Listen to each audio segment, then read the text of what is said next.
I'm sure you enjoyed working with Sean Waltman. Once upon a time, he was referred to as like the measuring stick for talent in that organization. What was your experience like in the ring with him on the whole? Well, we've covered this in the SummerSlam 98 in the hair versus hair match.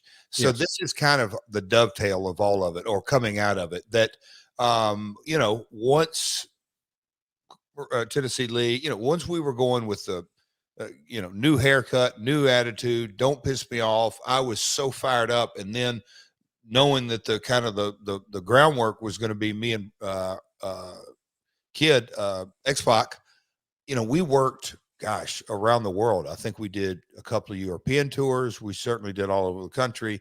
But we had our A, B, and C match down.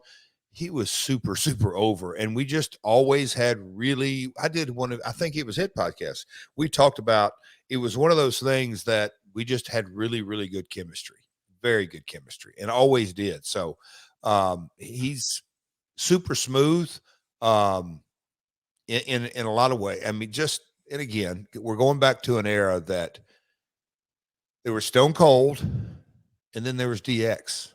And I know Rock's in that conversation, but as far as babyface reactions and who's over with the crowd, there's Stone Cold and DX, and those guys were red freaking hot. Talk to me about the Bronco Buster. Of all the moves you've taken over the years, is that one of your least favorite? Where does that one rank? Do you like having Waltman's hog meat in your face? What was that like? It got a hell of a reaction. So, no, it's easy to take. So, I'd love to hear his story. How did he come up with, hey, I'm going to sit you down in one corner and I'm going to back up to the other. And then I'm just going to dive at you and just give you a grand old tea bag. How come it wasn't called the Bronco tea bag? I don't think you could say tea bag on TV. Maybe. Let me ask you this: what would you have rather taken, a Bronco Buster or the Stink Face? Bronco Buster. Yeah. I think that's probably the right answer. You kind of got tights there, and he's hitting you in the chest. So is that the only time? Is he the only guy who's giving you that move? I mean, like when you worked indie shows, would guys try to call that? Would that be something? Okay. Mm-mm. How come nobody else does that? Do you think? All right. Mm-mm. Nope.